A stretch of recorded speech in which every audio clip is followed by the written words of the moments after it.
UPSC 2025 prelims మే 25న జరగబోతుంది.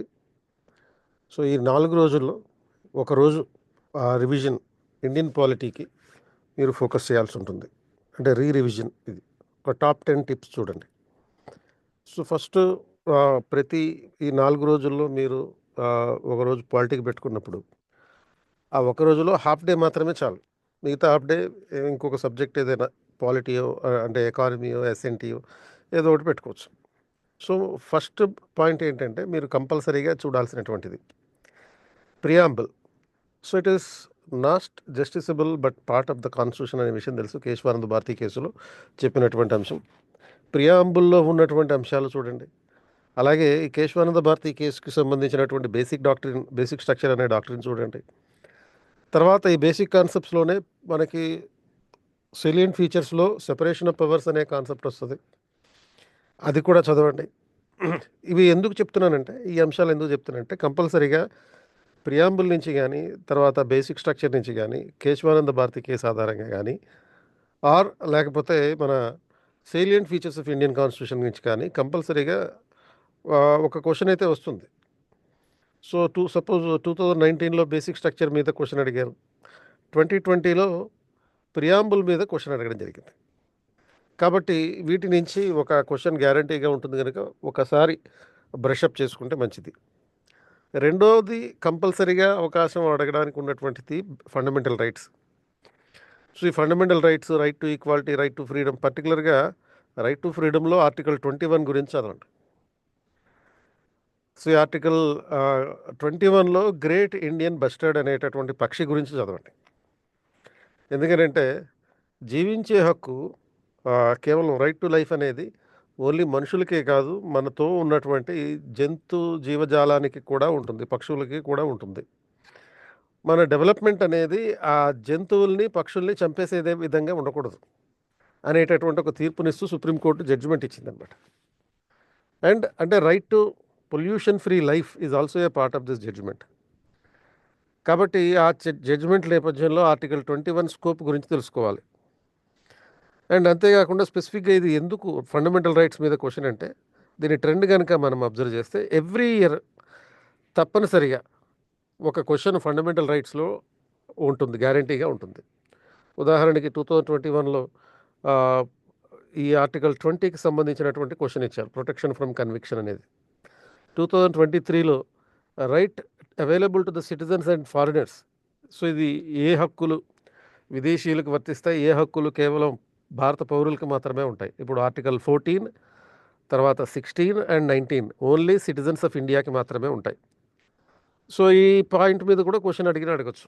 ఈ immigrants, తర్వాత రెఫ్యూజీస్ ఇటువంటి నేపథ్యంలో which of the following rights are not available to the foreigners అంటే ఈ ఆర్టికల్ 14 పర్టిక్యులర్‌గా 16 గానీ, తర్వాత 15, 16 అండ్ ఈ 19 ఈ 3 విదేశీయులకి అందుబాటులో ఉండవు.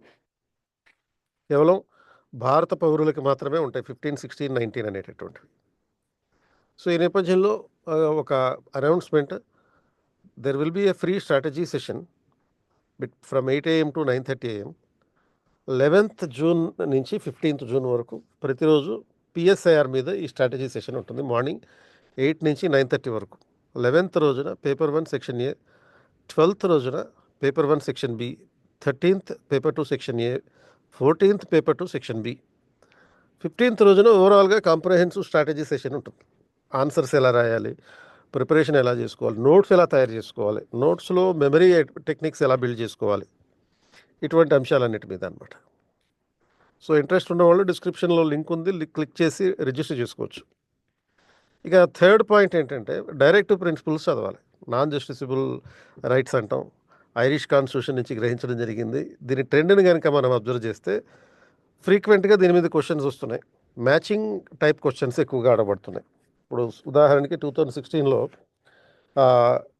డైరెక్టివ్ ప్రిన్సిపల్స్ ఏ పార్ట్‌లో ఉన్నాయి అనేటటువంటి క్వెషన్ ఇచ్చారు. 2019లో which of the following are the Gandhian principles in the directive principles of state policy.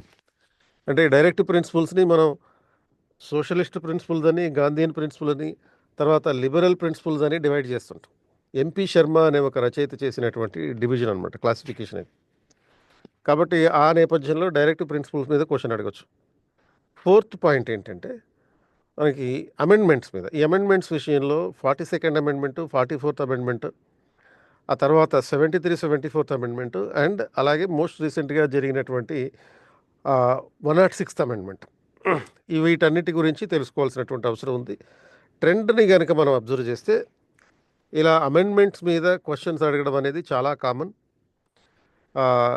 ఇప్పుడు సపోజ్ 2018లో 44th అమెండ్మెంట్‌కు సంబంధించినటువంటి అంశాల గురించి అడిగారు. 2020లో socialist ideology in the preamble ఏ అమెండ్మెంట్ ద్వారా ఇన్కార్పొరేట్ చేశారనేటటువంటి పాయింట్‌ని అడిగారు.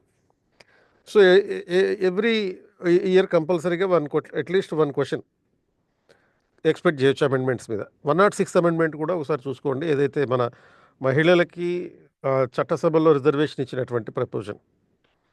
తర్వాత జ్యుడిషియరీ, సుప్రీంకోర్టు జడ్జిమెంట్లు ఉంటాయి, చాలా ఫ్రీక్వెంట్‌గా ఉంటాయి. సో, జ్యుడిషియల్ రివ్యూ మీద, జ్యుడిషియల్ యాక్టివిజం మీద, జ్యుడిషియల్ ఓవర్ రీచ్, ఇటువంటి అంశాలన్నీ తరచూ డిస్కస్ చేయబడుతుంటాయి. ఈ ట్రెండ్‌ని గనక అబ్జర్వ్ చేస్తే ఫ్యాక్చువల్ ఇన్ఫర్మేషన్ ఆధారంగా క్వెషన్స్ ఉంటాయి, కాన్సెప్చువల్ క్వెషన్స్ ఉంటాయి. ఫర్ ఎగ్జాంపుల్ 2019లో బేసిక్ స్ట్రక్చర్ అనే అంశం మీద క్వెషన్ అడిగారు. తర్వాత అంటే supreme court judgement case on basic structure.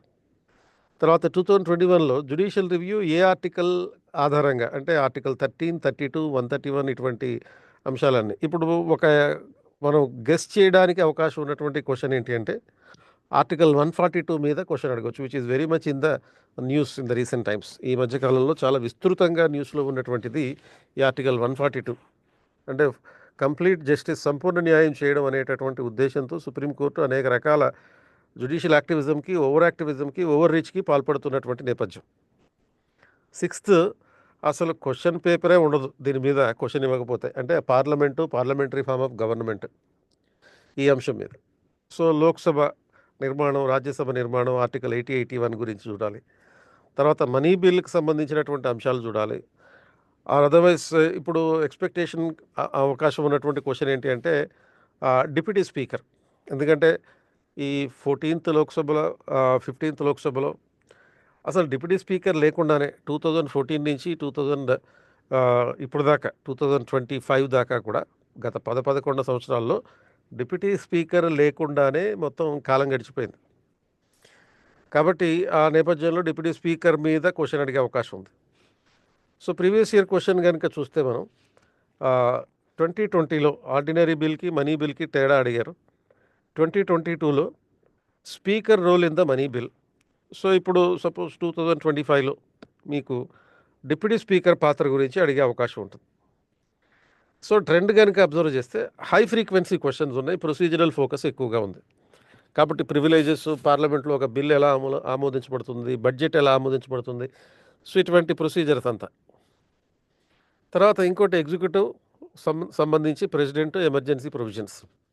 అంటే రాష్ట్రపతికి ఉన్నటువంటి ఎమర్జెన్సీ అధికారాలు కూడా క్వెషన్ అడగొచ్చు. ఇందులో భాగంగా ఎలక్టరల్ కాలేజ్ మీద గతంలో క్వెషన్స్ వచ్చినాయి. ఎమర్జెన్సీ పవర్స్ గురించి క్వెషన్స్ ఉన్నాయి. అలాగే ఈ ఆర్టికల్ 2021ని నేషనల్ ఎమర్జెన్సీ టైంలో సస్పెన్షన్ చేయడం అనే అంశం మీద ఒకసారి చూసుకోండి. ఎందుకంటే ట్రెండ్ అనాలిసిస్ గమనిస్తే కనుక ఎవ్రీ 3 to 4 ఇయర్స్‌కి ఈ ప్రెసిడెంట్‌కి సంబంధించిన క్వెషన్స్ వస్తున్నాయి. 2016లో డ్యూరేషన్ ఆఫ్ ఫైనాన్షియల్ ఎమర్జెన్సీ అనే అంశం మీద, అంటే ఫైనాన్షియల్ ఎమర్జెన్సీ ఎంతకాలం అమల్లో ఉంటుంది. 2017లో fundamental rights, status of the fundamental right during the emergency అనే అంశం మీద క్వెషన్ వచ్చింది. తర్వాత ఇంపార్టెంట్ షెడ్యూల్స్ చూసుకోండి. ఎందుకంటే మన ట్రెండ్ కనుక అబ్జర్వ్ చేస్తే factual MCQs and matching questions, ఈ అంశాల మీద షెడ్యూల్స్కి సంబంధించి క్వెషన్స్ అడుగుతున్నారు. అంటే ఒక సెక్షన్ ఏలో షెడ్యూల్స్ ఇస్తారు, లిస్ట్ ఆఫ్ షెడ్యూల్స్ ఇవ్వచ్చు. సెక్షన్ బిలో వాటిలో ఉన్నటువంటి వివరాలు ఏంటి చెప్తారు. మీరు ఏకి బికి కంపారిజన్ చేసుకుంటూ ఆ మ్యాచింగ్ చేయాలి. సో, సపోజ్ ఈ షెడ్యూల్కి సంబంధించిన క్వెషన్స్ 2018లో మ్యాచింగ్ షెడ్యూల్స్ ఇచ్చారు. తర్వాత 2021లో యాంటీ డిఫెక్షన్ లా మీద, అంటే 10th షెడ్యూల్ మీద క్వెషన్ ఇచ్చారు. సో, ఇప్పుడు రాబోయే ఎగ్జామ్కి అవకాశం ఉన్నటువంటిది 6th షెడ్యూలు, 7th షెడ్యూలు. అంటే 6th schedule tribal areas administration గురించి, 7th షెడ్యూల్లో యూనియన్ స్టేట్ రిలేషన్స్ సంబంధించిన డివిజన్ గురించి, 8th షెడ్యూల్ లాంగ్వేజెస్ గురించి. ఇప్పుడు యూనియన్ లిస్టులో ప్రస్తుతం 98 అంశాలు ఉన్నాయి. స్టేట్ లిస్టులో 59 ఉన్నాయి. కాంకరెంట్ లిస్టులో ఒక 52 ఐటమ్స్ ఉన్నాయి. ఒరిజినల్‌గా ఎన్నున్నాయి, ఇప్పుడు ఎన్ని ఉన్నాయని క్వెషన్ అడగొచ్చు. అంటే ఒరిజినల్‌గా యూనియన్ లిస్ట్‌లో 97 ఐటమ్స్ ఉన్నాయి. ఇప్పుడేమో 98 ఉన్నాయి. ఆ తర్వాత స్టేట్ లిస్ట్‌లో 66 అంశాలు ఉండేవి. ఇప్పుడేమో వాటిని 59కి తగ్గించడం జరిగింది. కాంకరెంట్ లిస్ట్‌లో 47 ఒరిజినల్‌గా ఉండేవి. ఇప్పుడు అవి 52కి పెరిగింది. తర్వాత 8థ్ షెడ్యూల్‌లో ఉన్నటువంటి లాంగ్వేజెస్, లిస్ట్ ఆఫ్ లాంగ్వేజెస్ తెలుసుకోవాలి. 10థ్ షెడ్యూల్‌లో యాంటీ డిఫెక్షన్ లా మళ్ళీ ప్రాబబిలిటీ దీని మీద క్వెషన్ అడగడానికి అవకాశం. కాబట్టి ఈ ట్రెండ్‌ని అబ్జర్వ్ చేసి ఈ అంశాలు చదువుకోండి. 9థ్‌ది కాన్స్టిట్యూషనల్ బాడీస్. సిఏజీ గురించి, ఎలక్షన్ కమిషన్ గురించి, యూపీఎస్సీ, తర్వాత ఫైనాన్స్ కమిషన్, వీటి మీద క్వెషన్స్ అడగొచ్చు. ఎందుకంటే ట్రెండ్ అబ్జర్వ్ చేస్తే గనక కంపల్సరీగా ఈ కాన్స్టిట్యూషనల్ బాడీస్ యొక్క అధికారాలు, కాంపోజిషన్, ఇండిపెండెన్స్ మీద క్వెషన్ అడుగుతారు. 2020లో సిఏజీ అపాయింట్మెంట్‌కి సంబంధించిన ఆర్టికల్ అడిగారు. 2022లో ఎలక్షన్ కమిషన్‌కి సంబంధించినటువంటి విషయాలు అడిగారు. అండ్ ఇప్పుడు రాబోయే ఎగ్జామ్‌లో మళ్ళీ ఎలక్షన్ కమిషన్‌కి సంబంధించినటువంటి అంశం అయినటువంటి ఎలక్టరల్ బాండ్స్ మీద క్వెషన్ అడగొచ్చు. ఎందుకంటే సుప్రీంకోర్టు అనూప్ బనర్వాల్ కేసులో ఇచ్చినటువంటి జడ్జిమెంట్ నేపథ్యంలో ఈ ఎన్నికల బాండ్లు, ఎలక్షన్ బాండ్స్ అనే దాని మీద క్వెషన్ అడగొచ్చు. ఫైనల్‌గా 10థ్ పాయింట్ ఏంటంటే కరెంట్ అఫైర్స్ లింకేజ్. అంటే ఈ ట్రెండ్ గనుక అబ్జర్వ్ చేస్తే పాలిటీ క్వెషన్‌లో ఇప్పుడు సపోజ్ ఒక 10 క్వెషన్‌లు ఇచ్చారంటే దాంట్లో కనీసం 3 క్వెషన్‌లు కంటెంపరరీ రిలవెన్స్ డైరెక్ట్‌గా ఉంటాయి. ఇంకో మిగతా 7 క్వెషన్‌లకి ఇండైరెక్ట్‌గా ఉంటాయి. అంటే కరెంట్ ఇష్యూని బట్టి స్టాక్ క్వెషన్ అడుగుతారు. సో, కాబట్టి మీరు ఫోకస్ చేయాల్సింది ఏంటి అంటే సుప్రీంకోర్టు తీర్పులు, మేజర్ బిల్స్, ఈ మధ్య కాలంలో వచ్చినటువంటి ప్రధానమైన చట్టాలు, ఇంక్లూడింగ్ వక్ఫ్ అమెండ్మెంట్ యాక్ట్‌కి సంబంధించిన తీర్పుతో సహా, చట్టంతో సహా.